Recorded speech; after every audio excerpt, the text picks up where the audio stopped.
یہ عمل ہے تو چھوٹا، لیکن ایسا عمل ہے جو آپ کی تقدیر کو بدل سکتا ہے۔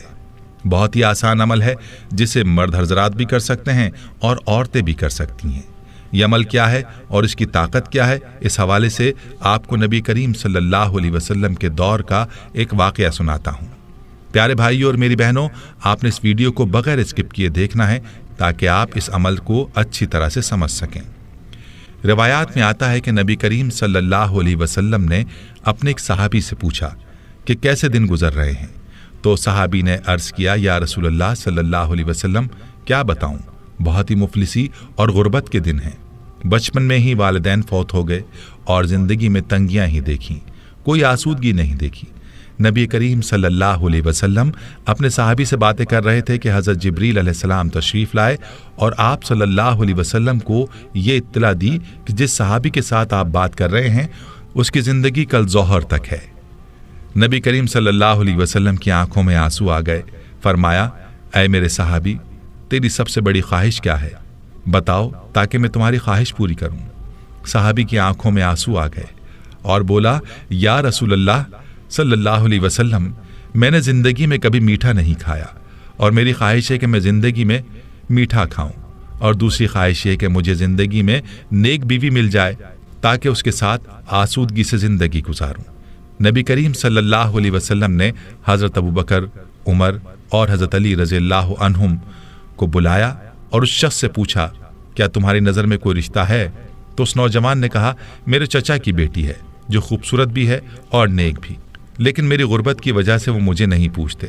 تو نبی صلی اللہ علیہ وسلم نے اس کے چچا کو بلایا اور فرمایا کہ تم اپنی بیٹی کا رشتہ اس صحابی کو دے دو جو تمہارا بھتیجا ہے، اور فرمایا کہ میں نے اس کا نکاح تمہاری بیٹی کے ساتھ کر دیا ہے۔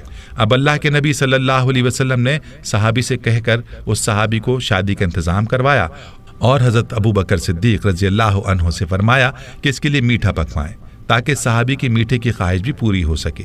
یوں صحابی کی شادی ہو گئی۔ اس صحابی نے اپنا مکان پیش کیا، وہ صحابی اپنی دلہن کے ساتھ اس گھر میں چلے گئے، ان کو ضروری سامان بھی دے دیا گیا اور میٹھا بھی ان کے لیے پیش کیا گیا۔ اللہ کے نبی صلی اللہ علیہ وسلم نے ایک صحابی سے کہا، ظہر سے عصر تک اس گھر کے ارد گرد رہیں، اور جیسے ہی رونے کی آواز سنائی دے تو آپ صلی اللہ علیہ وسلم کو اطلاع دیں۔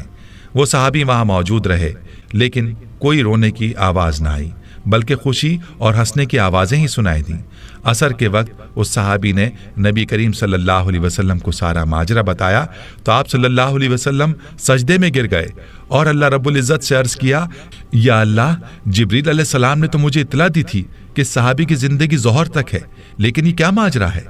تو غیب سے آواز آئی، اے میرے حبیب، تقدیر میں یہی تھا کہ اس کی زندگی ظہر کے وقت تک تھی، لیکن جب آپ نے اس کی شادی کی اور اس کی خواہش پوری کرنے کے لیے اس کے لیے میٹھا بھی بھیجا تو رات کو یہ صحابی کھانا کھانے کے لیے اپنی بیوی کے ساتھ بیٹھا، ابھی کھانا کھایا ہی نہیں تھا کہ دروازے پر فقیر نے آواز لگائی کہ میں بھوکا ہوں، اللہ کے نام پر کچھ دے دو۔ تو صحابی نے بیوی سے اجازت لے کر وہ سارا کھانا اس فقیر کو دے دیا، اور وہ میٹھا جس کی وہ خواہش رکھتا تھا وہ بھی اس نے فقیر کو دے دیا۔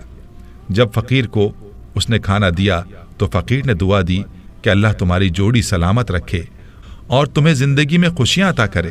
تو میری عزت کی قسم، مجھے اس نوجوان صحابی کی ادا پسند آئی اور میں فقیر کی دعا کو ٹال نہ سکا، یوں اس کی زندگی کو میں نے بڑھا دیا۔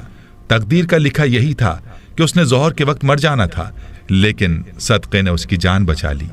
پیارے بھائیوں اور میری بہنوں، یاد رہے کہ صدقے میں اور دعا میں اللہ نے بڑی طاقت رکھی ہے۔ یہ دعا ہی ہے جو تقدیر کو بھی بدل دیتی ہے، اور صدقے میں بھی یہ طاقت ہے کہ وہ آفات اور آنے والی بلاؤں کو دور کر دیتا ہے۔ تو میرے بھائیوں، آج کا جو عمل ہے وہ صدقہ ہے۔ آپ نے اپنے مسائل کے حل کے لیے صدقہ کرنا ہے، اپنی پریشانیوں کو صدقے سے دور کرنا ہے، اور صدقہ بھی ایسا ہو جو کہ ضرورت مندوں کی ضرورت کو پورا کرے۔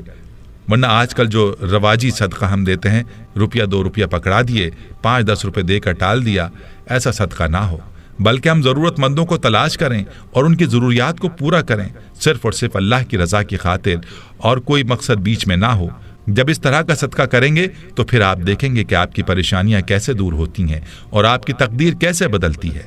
ہمیں چاہیے کہ اپنے ارد گرد رشتہ داروں میں دیکھیں کون ہے جو نادار ہے، جو مفلس ہے، اس کی مدد کریں، اور اپنے دروازے پر آنے والے فقیر کو ہم خالی نہ لوٹائیں بلکہ اس کی ضرورت کو پورا کریں۔